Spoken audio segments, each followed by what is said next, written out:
2024 நீ சிஎம் ஆயிட்டா என்ன பண்ண போற? 2026 சிஎம் ஆயிட்டா என்ன பண்ணுவோம்? மக்களுக்கு நல்லதா செய்யணும். இருக்கிற ஆட்சி நல்லதா பண்ணிருக்காங்க. எங்க பண்றாங்க? ரொம்ப இருக்கத்திலே கேடு காட்சி அந்த ஆட்சி தாங்க.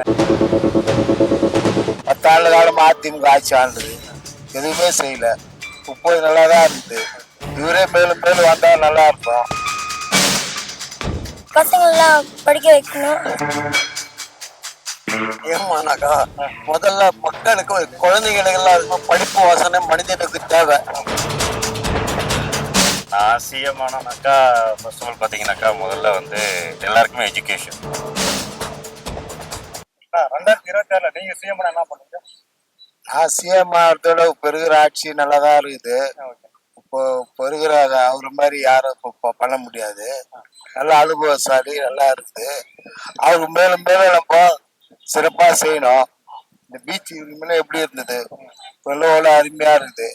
10 ஆண்டு காலம் அதிமுக ஆட்சி ஆண்டது, எதுவுமே செய்யல. இப்போது நல்லாதான் இருக்குது. இவரே மேலும் மேலும் வந்தா நல்லா இருக்கும். நம்மளுக்கெல்லாம் படிப்பு அறிவுனாலும் அவரும் காலகாலமா இருக்கிறாரு.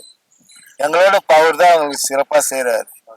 ஆனா ஒரு ஆர்ட் தான் எனக்கு ஸ்ட்ரென்த் வச்சதே கலைஞர் ஆட்சியில காப்பீடு திட்டம் மூலியமா தான் எனக்கு ஸ்ட்ரென்த் வச்சுக்குது. அந்த திட்டத்தையும் அவர் தான் தந்தாரு. அது யாருக்குன்னா இது தோணுச்சா? எவ்வளவு பேர் இதுல பயன்படுகிறாங்க. அதுதான் அவரே இருந்தா நல்லதுதான். நம்மளாம் அந்த அளவுக்கு எல்லாம் இல்லை. 2026 சிஎம் ஆயிட்டா என்ன பண்ணுவோம்? மக்களுக்கு நல்லதா செய்யணும். நல்லதான் செய்யணும். இருக்கிற ஆட்சி நல்லதா பண்ணிருக்காங்க. எங்க பண்றாங்க? திமுகவா? அது எங்க ஏன் கேக்குறீங்க? ரொம்ப இருக்கத்திலே கேடு காட்சி அந்த ஆட்சி தாங்க. திமுக ஆட்சி தான். புரியுதுங்களா? ஒண்ணு இல்ல, எடப்பாடி வந்தா ஆட்சி நல்லா நடக்கும்னு சொல்றேன். எதனால கேக்குறீங்களா? அது எதனால கேக்குறீங்களா? இந்த கஞ்சா, இந்த குடி, இந்த கற்பழிப்பு எல்லாம் இதுல இல்ல. நம்ம கடலூர் மாவட்டத்துல நம்ம சீமதினு ஒரு பொண்ணு செத்துது இல்ல, காலேஜ் அதுக்கே செத்துன்னு சொல்றாங்க. அது எப்படி செத்துது?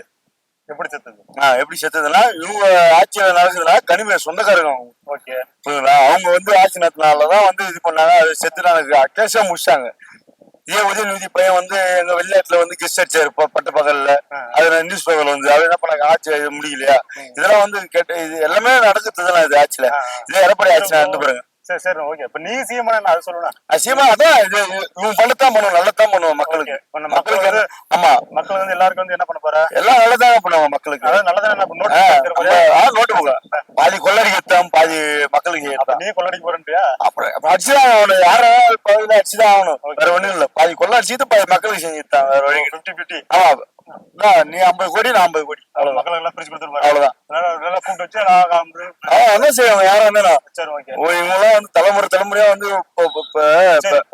மக்கள் கொடுத்துட்டு 50 நீ எடுத்துட்டல. அதை வச்சு நீ என்ன பண்ண போற? அதை வச்சு நான் பிள்ளைங்களுக்கு அப்படியே நான் அதை வச்சு அந்த அடி ஜெயிக்கலாம், ஒன்றும் பரவாயில்ல. எனக்கு தேவையில்ல. நான் வச்சு என் பிள்ளைங்களுக்கு என் பேரனுக்கு அதிலே சம்பாதிச்சிருக்கேன். அவ்வளவு அப்படி பண்ணி. ஆமா, அவ்வளவுதான். உனக்கு குறிக்கோளே என்னன்னா மக்களுக்கு பாதி உனக்கு பாதி. ஆமா, அப்படிதான். ஆமா, 50-50 எடுக்கலான்றல. நீ எதுல கொள்ளடிக்க போற? நான் அடிப்பேன், மதுல இதுல அடிப்பேன். இதுல இந்த நம்ம வாட்ஸ்அப்ல பாதி அடிப்போம். இந்த மாதிரி கான்ட்ராக்ட் விட்டு பாதி அடிப்போம். இப்ப விட்டாங்கல்ல, நீ ஒண்ணு சிஎம் அதுக்கு நீ பிளான் போட்டு. ஆமா, அப்ப அதான் எனக்கு தோணும்.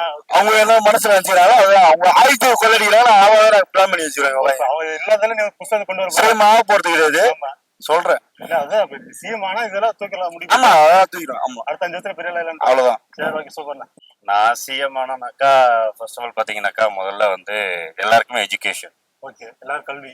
ஏன்னா படிப்பறிவு இல்லாதவங்க தான் அடுத்தது நம்ம என்ன பண்றதுன்னு தெரியாம நிறைய விஷயம் பண்ணிட்டு இருக்காங்க. ஸோ அந்த பகுத்தறிவுன்னு ஒண்ணு இருந்ததுனாக்கா இந்த எலெக்ஷன் நீங்க சொல்றீங்க பாத்தீங்களா, அடுத்து நீங்க சிஎம் ஆனா என்ன பண்ணுவீங்கன்னு சொல்லிட்டு, ஸோ அதுக்குண்டான சாய்ஸை அந்த எஜுகேஷன் கொடுக்கும். யாரு நல்லவர் யாரு கெட்டவங்க சூஸ் பண்ற ஒரு பகுத்தறிவுன்றதே அந்த எஜுகேஷன் தான் கொடுக்கும். ஸோ அதனால எல்லாருக்குமே எஜுகேஷன் கண்டிப்பா கொடுப்பேன். அப்படி கிடையாது. நீ என்ன கேட்டீங்கன்னு வச்சுங்களேன், அந்த 100%ன்றதே கிடையாது. அடித்தட்டு மக்கள் ரீச் ஆகும் சொல்றீங்களா? இன்னமும் கீழ்த்தர மக்கள் கீழ்த்தரமா தான் இருக்காங்க. இன்னும் நிறைய பேர் படிப்புன்றத ஏன்னா நல்லா யோசிச்சு பாத்தீங்கன்னாக்கா மிடில் கிளாஸ்ன்றது மிடில் கிளாஸ் தான். அவங்களோட அன்றாட தேவைகளை இன்னமும் பூர்த்தி பண்ண முடியாம நிறைய பேர் இருக்காங்க. ஸோ அந்த பூர்த்தியத்தை நிறைவேற்றதுக்கு என்ன பண்றாங்க, தம் பிள்ளைங்களை வேலைக்கு அனுப்புற ஸ்டேஜ் இன்னமும் இருக்கு. ஸோ நீங்களா பாத்தீங்கன்னாக்கா நார்த் இந்தியன்ஸ் சொல்றோம். நம்ம சின்ன வயசுலயே வேலைக்கு அனுப்புறது கொள்றது அது இன்னமும் நம்ம நாட்டிலேயே நடக்குது. இருக்கு, பட் தெரியலன்றீங்க. அது யாரும் வெளியே காட்ட மாட்டாங்க. Okay okay. ஸோ எல்லாத்தையுமே பப்ளிஷ் பண்ணோம்னாக்கா அது இது ப்ராப்ளம் வரும். ஸோ அதனால இது பண்ண மாட்டாங்க. அவங்கவுங்க ஃபேமிலி சுச்சுவேஷனுக்கு ஏற்ற மாதிரி அவங்க பிள்ளைங்களை வேலைக்கு அனுப்புறாங்க. இல்ல இப்பயும் வந்து இப்ப சில பேரண்ட்ஸ் வந்து இப்ப நகையை அடமானம் வச்சு இப்போ ஸ்கூலுக்கு பசங்க பண்றாங்க. அது நம்ம அதே நாட்டுல தாண்டி வந்து இருக்குன்னு சொல்றீங்களா? இன்னும் இருக்கு. நான் என்ன கேட்டீங்கன்னாக்கா, இன்னும் ரேவ்ல எல்லாம் பாத்தீங்கன்னாக்கா, ஸ்லம் ஏரியாலாம் போய் போனீங்கன்னா இன்னமும் வந்து டீ கடையில வேலை செய்யற பசங்க இருக்காங்க, இருக்காங்க. டிஃபன் கடையில வேலை செய்யற பசங்க இருக்காங்க. ஏன் பானிபூரி அது இதுன்னு அவங்கவுங்களுக்கு ஏன்னா ஃபேமிலி சுச்சுவேஷனுக்காக அதெல்லாம் பண்றாங்க. ஸோ அவங்கெல்லாம் வந்து நம்ம ஒரு சென்சஸ் எடுத்து நீங்க பாத்தீங்கன்னாலே உங்களுக்கு லிஸ்ட் பெருசா போகும். ஃபர்ஸ்ட் அப்ப கல்வி கொடுப்போன்றீங்க. ஃபர்ஸ்ட் கல்வி கொடுத்தாலே வந்து அவங்களோட தரத்தை அவங்களே மேம்படுத்திக்குவாங்க. சரி ஓகே. நான் அடுத்து என்னென்ன பண்ணலாம்? இப்ப கல்வி கொடுத்துட்டீங்க, இப்ப மக்களுக்கு வேற என்ன பண்ணா மக்களோட மாற்றம் நடக்கும் அப்படின்னு சொல்றீங்க. இதெல்லாம் கொடுத்தா வந்து மக்களுக்கு நிறைய மாற்றம் நடக்கும், இல்ல நாடு வந்து இப்படி மாறும் அப்படின்ற மாதிரி. அடுத்தது பாத்தீங்கன்னா ஆல்ரெடி இப்ப ஸ்லம் கிளியரன்ஸ் எல்லாமே நடக்குது. இப்ப லஞ்சம் ஒழிப்புலாம் இது பண்ணுவோம். சில லஞ்சம்ன்றதே ஒழிக்கவே முடியாத ஒரு விஷயம் ப்ரோ. ஏன்னா ரீசன் சொல்றீங்க ஒழிக்கவே முடியாது திட்டம்னு சொல்றீங்களா? அது காரணம் என்ன? என்ன கேட்டீங்கன்னு வச்சுங்களேன், இப்போ ஒரு ஒயிட் ஷர்ட் நீங்க போட்டுட்டு இருக்கீங்க, போறீங்க ஒரு ரோட்ல ஒரு 10 பேர் வந்து கலர் ட்ரெஸ் அந்த கலர் ஷர்ட் போட்டிருக்காங்க. ஆனா ஃபர்ஸ்ட் அவுட்லுக் கொடுக்கறது பாத்தீங்கன்னா அந்த ஒயிட் தான். ஓகேங்களா? அதுல ஒரு சின்ன ஒரு புள்ளிய வச்சீங்கன்னாக்கா அந்த ஒயிட் ஷர்ட் பெருசா தெரியுமா, அந்த புள்ளி தெரியுமா? புள்ளிதான் தெரியும். அது ஏன் ரீசன்? ஒயிட் ஷர்ட் டக்குன்னு தெரிஞ்சிருமில்ல. அப்படியேதான். ஸோ யாராவது இப்போ இருக்கிற இது பாத்தீங்கன்னாக்கா அந்த ஒயிட் ஷர்ட்ன்றது நம்ம ஆப்போசிட்டா எடுத்துங்களேன், எல்லாமே கரப்ஷன் தான். யாராவது ஒருத்தர் 2 பேர் தான் வந்து கரப்ஷனே இல்லாத ஆளுங்க. ஸோ என்னன்னா அவங்க என்ன பண்றாங்கன்னாக்கா இருக்கிற நல்லவங்களையும் கரப்ஷன்ல இழுத்துட்டு போயிடுறாங்க. அதான் அதுக்குதான் நீங்க சீமான அதை மாத்த முடியாதுன்னு நினைக்கிறேன். அது யாருமே பண்ண என்னன்னாக்கா அவங்கவுங்க திருந்தனாதான் உண்டு ப்ரோ. Okay okay okay. நான் நேர்மையா இருக்கணும்னு சொல்லிட்டு எனக்குன்னு ஒரு செல்ஃப் கான்பிடன்ஸ் இருந்து எனக்கு இது போதும், இதுக்கு மேல வேண்டாம், அப்ப யாராலும் மாத்த முடியாதுன்றீங்க. சரி ஓகே. அழிக்க முடியாத ஒரு விஷயம் ப்ரோ. வேற என்னக்கா சாப்பாடு ஃபுட்ஸ். ஓகே. அப்ப எல்லாரும் அதான் சொல்றீங்க. ஆமா. தேங்க்ஸ்ண்ணா. ஊட நல்லது பண்ணணும். நல்லதுன்னா என்ன பண்ணுவாங்க? நல்லதுன்னா மக்களை காசு தரது, சாப்பாடு இல்லாத தரது, அந்த மாதிரி பண்ணுவேன். எல்லாரும் சாப்பாடு வாங்கி தருவா? இப்போ சாப்பிடலாம் கஷ்டப்படுறவங்க சாப்பாடு வாங்கி தருவா? சூப்பர். வேற இப்போ உங்க ஸ்கூல் பசங்க என்ன பண்ணுவாங்க? புக்கு நோட்ஸ் எல்லாம் வாங்கி தருவேன். ஓ எல்லாம் எல்லாம் இலவசம் வாங்கி தருவியா? சரி. இப்போ இந்த ஓட்டுக்கெல்லாம் காசு தராங்கல்ல, அது மாதிரிலாம் வாங்கிட்டு அதுக்கு என்ன சொல்றீங்க? அது கூட காசு தரலாமே. காசு தரலான்ட்டியா? சரிப்பா. இப்போ நீ நெக்ஸ்ட் டைம் வந்து நீ வந்து அனௌன்ஸ் பண்ணிடுறியா? நான் எலெக்ஷன் டைம் வந்து காசு வாங்கிக்கணும்னு சொல்லிடுறியா? அதுதான் அதிகாரப்பூர்வம் அறிவிச்சலான்ட்டியா?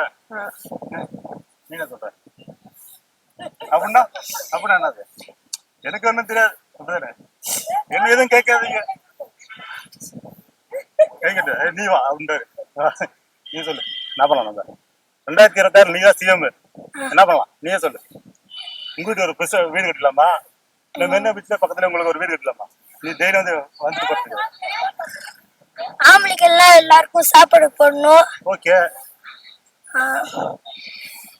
படிக்க பசங்க எல்லாம் படிக்க வைக்கணும். சரி சூப்பர். இதுதான். அதாவது வந்து இவங்களோட குறிக்கோள் என்னன்னா யாரும் வந்து பசியால வந்து வாடக்கூடாது, எல்லாருமே சாப்பிடணும் அப்படிதான் இவங்களோட குறிக்கோள். சூப்பர். வாழ்த்தல் தம்பி. ஏமானாக்கா முதல்ல மக்களுக்கு குழந்தைகளுக்கு எல்லாம் இருக்கும் படிப்பு வாசனை மனிதனுக்கு தேவை. அந்த படிப்பு இருந்தாலும் அவனுக்கு வந்து தானாக புத்தி நல்லா ஒர்க் பண்ணும்.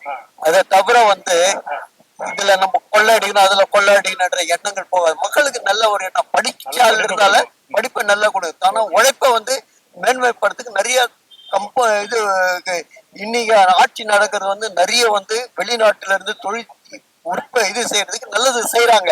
அதை வந்து மக்கள் பயன்படுத்திக்கிட்டு அவங்க வந்து நாட்டினுடைய நலனுக்காக நல்லதை செய்யணும். எனக்கு 80 வயசு ஆச்சு, இன்னும் கூட நான் உழைக்கணும். ஒவ்வொரு மனுஷனுக்கு உழைக்கணும்ன்ற ஒரு எண்ணம் வரணும். புரியுதுங்களா? அதை தவிர வந்து இன்னொருத்தர் உழைப்புல சுரண்டி வாழணுன்ற நினைக்கிறோம் படு சோம்பேறியா. புரியுதுங்களா? இங்க வராங்க நிறைய பேர் வராங்க பாக்குறேன், யாருன்னா வேலைக்கு கூட போறாங்க. இன்னைக்கு 500 ரூபாய் கிடைச்சதா போயிட்டு ஒரு 2 தண்ணி அடிச்சுட்டு கொடுங்க. அந்த 500 ரூபாய் வாங்கிட்டு நம்ம கொஞ்சம் சேவிங் பண்ணிட்டு அதே மாதிரி சேர்த்துட்டு தன் உழைப்பை ஏதாவது ஒரு வியாபாரம் பண்ணலாமா? சிறந்த கல்வி கொடுக்கணும், கல்வி கொடுக்கணும், உழைப்பு தரணும். நிறைய ஊழல் திருதான் உழைக்கிற ஒருத்த வந்து நல்ல சின்சாரிட்டியா நம்ம உழைக்கிறது பெருசு 4 பேரும் நல்லா இருக்குன்னு நினைச்சாலும் அவன் திருடுறதுக்கு எண்ணம் போகாதவங்க. சிறப்பா இருக்குன்னு சொல்றீங்க. இதுல வந்து சில திட்டங்களை கொண்டு வரணும், இந்த சில திட்டங்களை மாற்றணும், அப்பனா உங்களுக்கு ஒரு கருத்து இருக்கு. அவருக்கு என்னென்ன தோணுதோ அதெல்லாம் செஞ்சுன்னு தானே இருக்காரு. பொதுமக்களா நீங்க பாக்குறீங்களா குறைகளா இருக்குல்ல, இதுல இல்ல மாதம் நல்லா இருக்கும், இல்ல புதுசா கொண்டு வந்து நல்லா இருக்கும் மாதிரி இருக்குல்ல. இதுல இலவச பேருந்து கொடுத்தாரு, இலவச பேருந்து கொடுத்தாரு.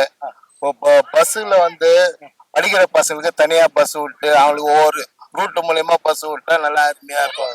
எல்லாம் கும்பலா ஏந்து வராங்க போறாங்கல்ல, அவங்களுக்கும் தனியா பஸ் விடணும். ஓகே. இப்ப கல்லூரி பசங்களுக்கு தனியாக பஸ் விட்டா ஒவ்வொரு ரூட்ல நல்லா இருக்கும். சரி, ஓகே ஓகே. அது ஒண்ணு பிரச்சனை இல்ல. எல்லாம் ஒன்னா ஏறாதால ஒரு பிரச்சனை வருது. அது தனியா இருந்தா நல்லா இருக்கும். ஆமா ஆமா, நல்லா இருக்கும். அது நல்ல திட்டம்னா அடுத்து வேற ஏதாவது இது மாதிரி இந்த 1000 ரூபாய் வந்து ஒவ்வொருத்தருக்கு வரல, அது எல்லாருக்கும் வந்து ஒன்னும் சிறப்பா இருக்கும். ஆமா, அடுத்த எல்லாருக்கும் வரும். ஆனா 2000 ரூபாய்ன்றதெல்லாம் கொடுக்க முடியாது. மேலும் ஒரு 500 ரூபாய் ஒரு 200 ரூபாய் ஏத்தலாம் தவிர 2000 ரூபாய்ன்றதெல்லாம் சும்மா அதெல்லாம் நிறுத்துறதுக்கு அதெல்லாம் ஐடியா. இது சிறப்பா தான் இருக்குது. இந்த 1000 ரூபாய் கொடுக்கல, ஒரு 500 ரூபாய் போட்டு கொடுக்கலாம். ஒன்றும் மாத்தணும்னா நிறைய சட்ட திட்டங்களை போடணும், கடுமையாக்கணும். புரியுதுங்களா? அடுத்தது எந்த கட்சி வேறுபாடும் இல்லாத எல்லாருக்குமே சரி. ஆனா இப்ப இவங்க நீ சொன்ன பாயிண்ட் நல்ல பாயிண்ட் தான். நிறைய சட்ட திட்டங்கள் கொண்டு வந்து பண்ணீங்களா, அதுல ஒரு 2 பாயிண்ட் சொல்லுங்க. இந்த சட்ட திட்டங்கள் கொண்டு வந்தா மக்கள் வந்து நல்லது கிடைக்கும், மாற்றம் கிடைக்கும். கரெக்ட். வந்து ஊழல் செய்யறவங்கள வந்து தண்டிக்கணும். அது என்னுடைய கட்சியை சேர்ந்தவங்களாக யாரு இருந்தாலும் நடு செய்யணும். சட்டங்கள் வந்து கடுமையா இருந்தாலுமே அது வந்து லிபரலா ஆமா செயல்படுவேன் நிச்சயமா. அடுத்தது வந்து அது எனக்கு வேண்டியதான் யாரா இருந்தாலும் உழைக்கணும். மனிதன் உழைச்சாலுமே நாடு தண்ணி. இன்னைக்கு பாருங்க, ஜப்பான்ல வந்து ஒவ்வொரு வீட்டுக்கு சின்ன சின்ன தொழில் சாலைங்களாம் நிறைய செய்யறாங்க. நம்ம வரணும், வந்ததான் நம்ம உழைக்கிறான். இப்ப வந்து ஏற்கனவே இருந்த நாட்டினுடைய நலனை விட இப்ப இருக்கிறவங்க கூட எவ்வளவு முன்னேற்றத்துக்கு வருது. சிறு தொழில்களுக்கு கவர்மெண்ட் லோன் கொடுக்குது. ஸ்கீம் எல்லாம் நிறைய கொடுக்குறாங்க. அந்த ஸ்கீமை பயன்படுத்திக்கணும். நம்ம அதான் வாங்கினாக்கா அதை ஏமாத்தணும் கவர்மெண்ட் நினைக்க கூடாது. அவங்க நம்ம மெயின் குறிக்கோள் என்னன்னா நல்ல கல்வி கொடுக்கணும், எல்லாரும் உழைக்கணும். இன்னொருத்தவங்க முக்கியமான பாயிண்ட். புரியுதுங்களா? ஓகே, மிக்க நன்றி ஐயா. 2026 நீ தான் சிஎம், என்னென்ன பண்ண போற? மக்கள் நல்லது பண்ணுவோம்னா. ஓகேண்ணா. எல்லாருமே மக்களுக்கு நல்லதா பண்ண சொல்றாங்க, நீங்க என்ன பண்ண போறீங்க அப்படி மக்களுக்கு? நல்லது பண்ணீங்க. நல்லதா பண்ணுவாங்க மக்களுக்கு. அது நல்லதுன்னு என்ன பண்ண போறீங்க? எல்லாருக்கும் வந்து இது குட் நைட் வாங்கி தர போறீங்களா, கொசு கடிக்காம இருக்கிறதுக்கு? நாட்டுக்கு மக்கள் நல்ல செய்வேன். என்ன நல்லா செய்வீங்க? இப்ப பஸ்ஸுக்கெல்லாம் இலவசமா கொடுத்தால அதை வந்து மக்கள்கிட்ட காசு வாங்கி அந்த இதுல ரேட் பண்ணுவோம். அதாவது இப்ப ஃப்ரீயா போறவங்க காசு வாங்கி, ஏன்னா மக்கள் பணத்தால தான் இது பண்றாங்க. ஆமா. இப்ப மது பாட்டிலுக்கு ஒரு 20 ரூபா 10 ரூபா கூட ஏத்துறாங்க. அதுல வச்சு இது ஃப்ரீன்னு கொடுக்குறாங்க. ஆனா ஃப்ரீன்றது யாரும் கொடுக்க கூடாது. மக்கள் வந்து ஃப்ரீ வாங்கி இப்ப நம்ம காசு தான் நம்மளுக்கு இது ஏமாத்துறாங்க. அதாவது மது பாட்டில் வந்து எக்ஸ்ட்ரா 10 ரூபா 20 ரூபா வாங்குறீங்களா, அதை வாங்காம கட் பண்ணிட்டு அதுக்கு பதிலா பஸ்ல வந்து காசு வாங்கிவாங்க. விளையாட்டு காசு வாங்கிக்கலாம். கிடையாது யாருங்க கேஸ் எல்லாமே வந்து காசு தான். இப்ப கேஸ்ல கேஸ் ஆனா 950 1000 ரூபா வருது. ஆமா. இது வந்து இதுல வந்து 10 ரூபா ஏத்துறாங்க. அதை குறைக்கட்டும். எல்லாத்தையும் குறைக்க போறீங்க. ஆமா. பெட்ரோல் டீசல் எல்லாம் குறைச்சு விட்டு டீசல் குறைச்சிருவோம்னா கேஸ் குறைச்சிருவோம், எல்லாம் குறைச்சிடலாம். எல்லாத்தையும் குறைச்சிடலாம். டிக்கெட் போட்டுருவோம். இதுக்கு முன்னாடி அப்படிதான் பண்ணாங்க. டிக்கெட் வாங்கிட்டு தான் இருந்தாங்க. இதுக்கு முன்னாடி ஏமாத்திட்டாங்களா? வந்து கவர்மெண்ட் வந்து ஏமாத்திச்சு கூட எல்லாரும் காசு வாங்கிட்டு நம்ம கூட ஏமாத்திட்டாங்க. இந்த டைம் என்ன பண்ணாங்க, அண்ணா எல்லாரும் டிக்கெட் வாங்கிட்டு அந்த காசை தூக்கி அதுல போட போறேன்றாரு. அப்படிதான் சூப்பர்ண்ணா. வேறண்ணா? அவ்வளவுதான்.